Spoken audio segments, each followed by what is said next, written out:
O Brasil está a menos de um ano para sediar o maior evento esportivo do mundo. Nas cidades sede, mudanças estruturais estão acontecendo. Uma corrida contra o tempo que tem gerado reclamação da sociedade e preocupação com prazos estabelecidos pela FIFA. Na Assembleia, uma audiência pública proposta pelo presidente da Comissão de Turismo da Casa, deputado Francisco Souza, debateu com autoridades de diversos setores o que vem sendo realizado em Manaus e qual o legado que a Copa vai deixar na capital amazonense. Não dá para desassociar o futuro do presente. Isto é uma das maiores preocupações, não só em Manaus, não só no nosso estado, mas em todo o Brasil, é o pós-Copa. Porque os investimentos são muito grandes, como arena, aeroporto, porto. Cabe a nós a discutir se, após a Copa, nós temos condições de manter o sistema. A Câmara de Vereadores de Santa Isabel do Rio Negro, distante 846 quilômetros de Manaus, deverá ter o regimento interno e a lei orgânica do município totalmente revisados. O trabalho será feito com o apoio da Assembleia Legislativa do Amazonas por meio do Centro de Cooperação Técnica do Interior. Toda parceria que a gente puder fazer com o Cecote, na minha gestão como presidente do primeiro biênio, nós vamos fazer, e eu sei que essa parceria é recíproca e que eles precisarem de informação e o que eu puder passar para eles também, eu tenho certeza que eles estão à disposição para nos ajudar.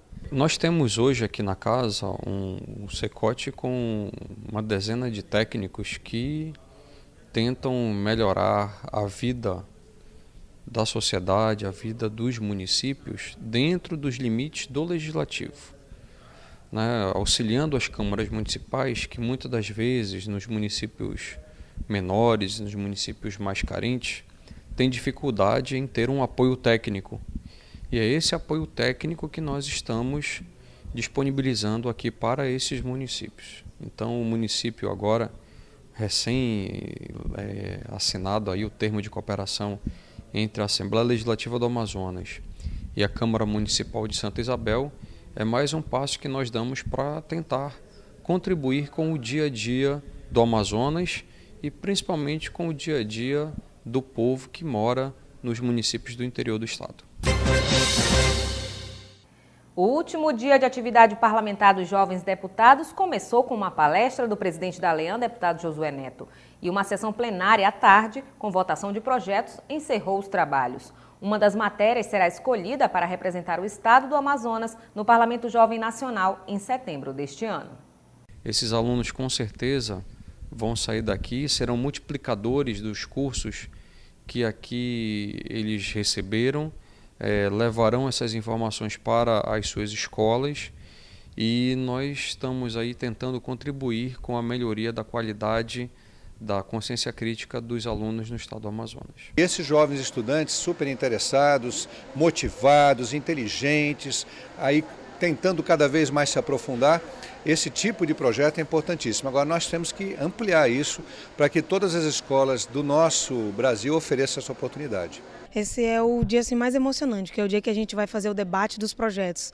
Os relatores vão apresentar seus pareceres, que são suas opiniões de acordo com a Constituição, e os autores vão defender os seus projetos. Então é um momento assim, de grande expectativa, que a gente vai saber se o nosso projeto vai ser ou não aceito. O meu projeto, ele incentiva as empresas ou os funcionários a tratarem os aprendizes, estagiários e deficientes físicos um bom tratamento, respeito, atitude como pessoa. Meu projeto ele dispõe de integrar uma nova matéria na grade curricular do ensino médio chamada tecnologia.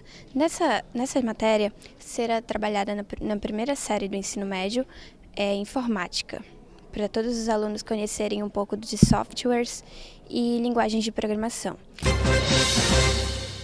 E esta semana o relator-geral da Constituinte, o amazonense Bernardo Cabral, foi homenageado pela Casa Legislativa. A iniciativa foi do deputado pelo PSD, Chico Preto.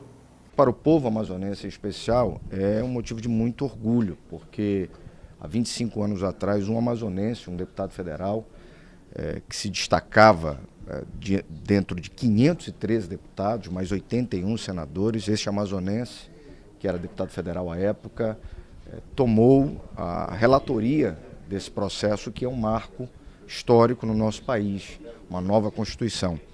E esse amazonense chama-se Bernardo Cabral, que foi deputado federal, foi senador pelo Amazonas, e que muito contribuiu para a história política do Amazonas, mas, por certo, escreveu seu nome na história política do Brasil. Se não bastasse ele ser o relator da Constituinte mais importante que já houve nesse país até hoje, uma Constituinte democrática, que inclusive ela é tendente ao parlamentarismo, que é o que nós precisamos, eu acredito nisso, ele também. Então o Cabral é uma figura internacional, hoje é um cidadão do mundo, para nosso orgulho, é um homem que tem o seu nome gravado em países da Europa, como Portugal, França, como Itália, então Israel, então essas coisas todas, essas visitas dele no mundo inteiro fazendo, enaltecendo o nome do Amazonas, levando a nossa bandeira de intelectualidade, de político, de jurista, de amigo que ele é dos amigos dele. Então isso aí realmente, essa homenagem que se faz hoje, mais uma homenagem que se faz a ele hoje, realmente é no seu cartel, é uma coisa justíssima. Me dá muita alegria é que lá atrás os catastrofistas diziam que esta Constituição não duraria 6 meses, que o país ia ficar ingovernável, que seria uma coisa terrível. Se não fosse esta Constituição, o Brasil não estaria como está hoje, absolutamente respirando ares democráticos. Houve um presidente que sofreu o impeachment, o vice-presidente assumiu a República. Lá atrás, no governo militar, quando o presidente Costa e Silva teve um derrame cerebral, um acidente vascular cerebral, quem assumiu o governo não foi o vice-presidente, foi uma junta militar. Com esta Constituição, Itamar Franco assumiu, houve eleição, tivemos Fernando Henrique 8 anos, depois o Lula 8 anos, agora a presidente Dilma está no 2º mandato, ou seja, todos eles são devedores da Constituição Federal de 88. De modo que eu vejo com muita alegria que foi obra do povo. Essa história de dizer que a Constituição foi apadrinhada por A ou por B, absolutamente. Foi o povo que foi para a rua, brigou, lutou e teve o sucesso que tem. De modo que eu estou muito alegre hoje porque ver que o Ulisses tinha razão quando disse: esta Constituição terá cheiro de amanhã e não cheiro de mofo. É uma bela homenagem que o deputado nobre, brilhante deputado Chico Preto, traz a essa casa. O meu padrinho de batismo, Bernardo Cabral, é uma das figuras de maior reconhecimento nacional da história da política do Estado, da história da política nacional, da política do país. Relator constituinte, ministro, deputado estadual, deputado federal, senador. Foi cassado porque era uma das principais vozes no combate à ditadura à época, em 1969, dia 7 de fevereiro. Eu não esqueço essa data nunca, porque além de uma figura que eu admiro, que é o Mário Covas, o meu avô foi cassado no mesmo dia, contemporâneo do Bernardo. E nós temos uma história de amizade familiar muito grande, de carinho, de respeito, mas eu tenho uma admiração por ele incondicional. Quem não conhece, que aprenda a admirar uma figura que eu cresci ouvindo as histórias e só ouvi coisa boa dele. Criação de projetos e investimento no setor elétrico foram alguns dos temas tratados durante o Fórum dos Municípios. O evento reuniu prefeitos do Amazonas, além de representantes dos poderes executivo e legislativo. Os deputados Sidney Leite, Adilto Afonso e Marcelo Ramos participaram da abertura do evento, que é promovido pela Associação Amazonense dos Municípios. Nós estamos aqui pelo primeiro Fórum do município para a gente discutir alguns problemas que estão acontecendo com os municípios. Em relação à lei de acesso, o portal da transparência, a queda do RPM, buscar de uma forma ou de outra discutir aqui de que forma a gente vamos resolver esses problemas. Porque todos os prefeitos querem e estão com o objetivo de fazer as coisas dentro da lei, cumprir o que os tribunais pedem. Já ficou definido previamente aquilo que nós vamos investir. Algumas situações já foram licitadas, já foi dado ordem de serviço, outras estão em trâmite de licitação, mas todas elas iniciarão agora nos próximos 2 meses no máximo. Agora chegou o verão também, é muito mais fácil a gente poder trabalhar no interior, mas agora mesmo no Alto Solimões, nos 9 municípios, é em torno de R$500 milhões que nós vamos estar investindo. É importante porque há uma interação muito grande do governo do estado para com os municípios. E os municípios, principalmente do interior do estado, nós temos algo que é singular. A cidade de Manaus tem 50% da população e os outros 50% estão espalhados em 61 municípios do interior do estado. O parlamento não poderia ficar de fora disso aí. Eu acho que o parlamento até ajuda, né, na hora que os prefeitos encaminharem suas propostas, e o respaldo dos parlamentares é importante também. Precisamos encontrar ou indicar mecanismos de gestão mais eficientes. Portanto, o parlamento tem um papel fundamental, até porque passa pela Assembleia uma série de decisões que têm a ver com os interesses econômicos do município, como, por exemplo, a partilha dos recursos do ICMS, que hoje é o recurso que mantém a grande maioria dos municípios do interior do estado do Amazonas. Estou muito satisfeito com o pessoal da Amazonas Energia, da Manaus Energia, da Luz para Todo no interior. O Manaquiri já foi contemplado em quase 70%. E sábado a gente já inaugurou uma outra comunidade também. Nós estamos precisando ampliar a rede elétrica em 2 bairros e hoje nós já tivemos a informação que foi muito boa, que já vai ser licitada agora semana que vem, para que nós possamos atingir mais de 300 famílias desses 2 bairros, que é uma necessidade realmente que hoje clama pela energia que nós não temos naqueles bairros. Algumas comunidades, algumas localidades ficaram faltando, mas eu estou tendo uma conversa ainda hoje com o presidente para solucionar esse problema. E se Deus quiser vamos sair com uma boa resposta daqui e ser contemplado para continuar esse serviço. E o aumento de crimes cometidos por menores de 18 anos vem causando polêmica e reacendendo a discussão sobre a redução da maioridade penal. Na Assembleia, o assunto foi debatido em audiência pública. A gente precisa ouvir a sociedade, né? O homem público que ouve a população, por certo, e erra menos. Então a gente precisa saber o que está pensando hoje cada pessoa. Eu tenho certeza que cada um dos parlamentares tem uma convicção própria, né? Eu entendo que não é só diminuindo a idade penal que a gente vai resolver o problema de violência. A violência, os crimes, a juventude envolvida nessa violência, vítima também dessa violência, faz com que haja um sentimento da sociedade que talvez tenha que mudar essa idade. Então esse é o debate. Alguns que são a favor dessa redução, outros que são a favor de que continue. E que se, logicamente, façam investimentos no poder público para garantir direito dos adolescentes, das crianças, dos menores. É uma ilusão achar que reduzindo a idade penal nós teremos segurança pública, que nós podemos andar tranquilamente nas ruas e nada vai acontecer. Isto é uma grande ilusão, não vai mudar absolutamente nada em relação à nossa tranquilidade, no nosso direito de ir e vir de cidadão. O Fórum de Movimentos e Organizações Juvenis aqui do Amazonas, né, tem uma posição contrária à redução da maioridade penal, porque ela não vai resolver a situação da violência. E a gente está lutando mesmo pela implementação de políticas públicas de juventude para diminuir os índices de violência, aumentar a qualidade da escolaridade dos adolescentes, principalmente jovens, né, que infelizmente vêm a cometer atos infracionais.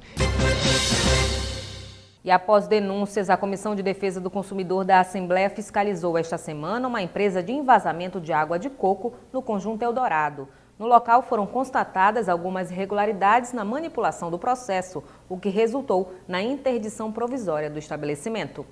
A impermeabilização das paredes que está inadequada, é o processo de lavagem do coco que ainda não está sendo utilizado, que eles vão passar a utilizar, lâmpadas sem proteção, lavagem das mãos, a pia está sem papel toalha, sabonete líquido para fazer a asepsia das mãos. Então, são alguns detalhes que eles vão se enquadrar com auto de infração. O PROCON vai fazer uma constatação, dar uma advertência para que ela se adeque, a empresa se adeque no prazo de 30 dias. Após 30 dias iremos voltar e vamos confirmar se realmente ela se adequou à situação. Isso não inclui a geração de nenhuma multa? Não, no momento não.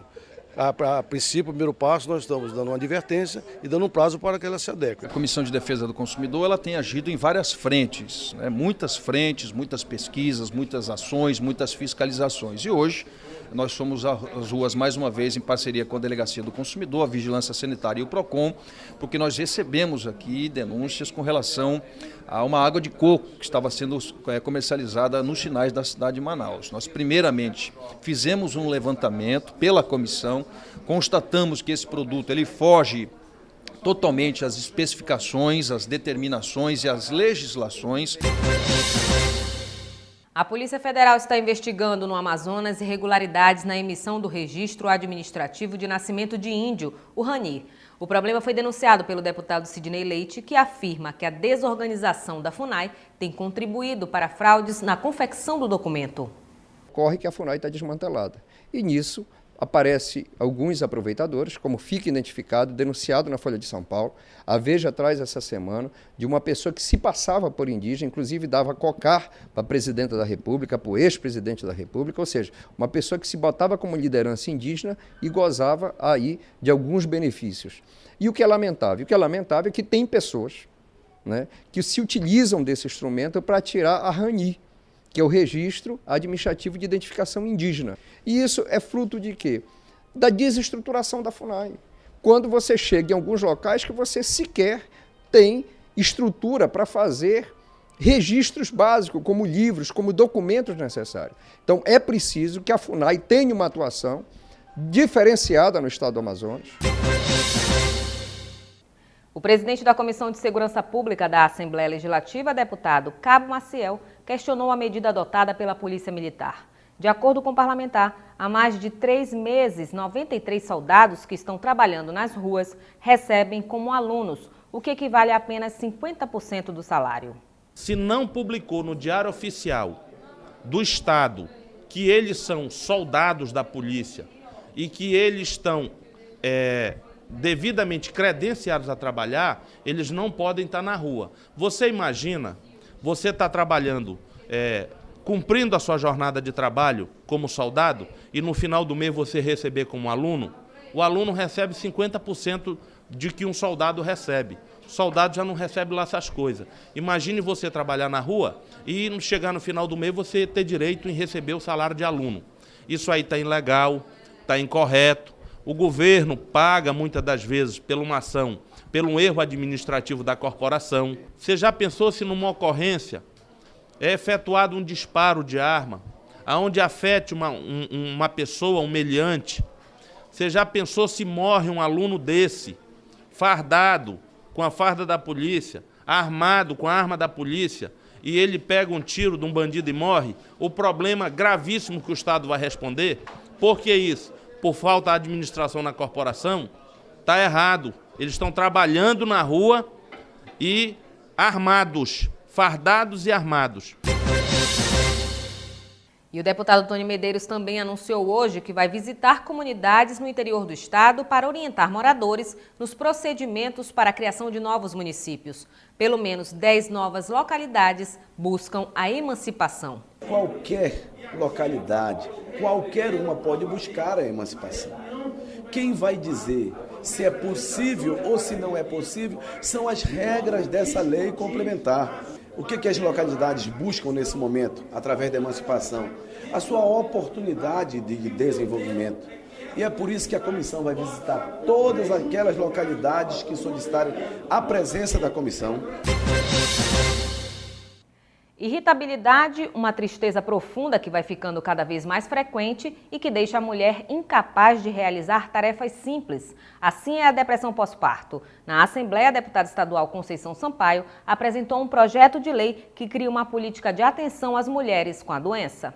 O que a gente espera é que o Brasil possa também acordar o estado do Amazonas para esse tipo de doença que a mulher sofre. Você vê muitas crianças que são abandonadas após o parto e você sempre tem um julgamento ou um pré-julgamento desta mulher. Mas ali tem uma doença que nós precisamos detectar. E essa depressão que mata, tem todo um levantamento no nosso país que determina que hoje a depressão é o mal do século. A Assembleia Legislativa do Amazonas aprovou no mês passado um projeto de lei que obriga as maternidades do estado a realizar o teste do coraçãozinho. Criado pelo deputado estadual Marcelo Ramos, do PSB, o projeto virou realidade nesta terça-feira. O governo deu início à realização do exame em todos os recém-nascidos nas maternidades do Amazonas. O teste ele não consegue diagnosticar as doenças leves, são as doenças graves, que são essas que podem trazer problema depois da alta do bebê e que não manifestam sintomas até 48 horas. Todas as maternidades do estado do Amazonas já estão equipadas para fazer o teste e o governo do estado estabeleceu hoje como marco inicial para a realização do teste em todas as crianças que nascerão no Amazonas a partir de hoje. Nós vamos implantar em todos os municípios, porque só tem maternidade em Manaus. Fora de Manaus, funciona como maternidade os nossos hospitais. Então, o mesmo programa que nós temos aqui, nós vamos fazer no interior logo depois de consolidar a implantação aqui na capital, nós vamos fazendo por regional dos municípios. O certo é que aí até o final do ano todos estarão realizando o teste do coraçãozinho. São maneiras que o nosso governo procura no mundo todo para que a gente possa dar à população do Amazonas uma vida mais saudável e uma vida mais longa. Feliz que isso é um projeto de lei do deputado Marcelo Ramos. E com certeza nós vamos estar fazendo em todas as nossas maternidades. Nós já fazemos isso desde 2011 na Ana Braga. E com certeza as outras vão estar entrando e fazendo já. Já fazemos há algum tempo, a doutora Alecrim já está a par disso e a gente fica feliz que isso venha acrescentar cada vez mais para a saúde do nosso estado do Amazonas. Os dados revelados pelo IBGE a respeito do crescimento do trabalho infantil no Amazonas preocupam as autoridades. Na Assembleia, o deputado Vanderlei Dallas é a favor de políticas públicas voltadas para eliminar essa prática. Eu hoje ressaltei um projeto de lei de minha autoria que cria o dia e a semana desta erradicação. Ao mesmo tempo, demonstrei alguns dados do IBGE, problemas que existem ainda muitas crianças no Amazonas, enquanto existe um compromisso para o mundo do Brasil, através da presidenta do Brasil, para até 2015 a erradicação do trabalho infantil.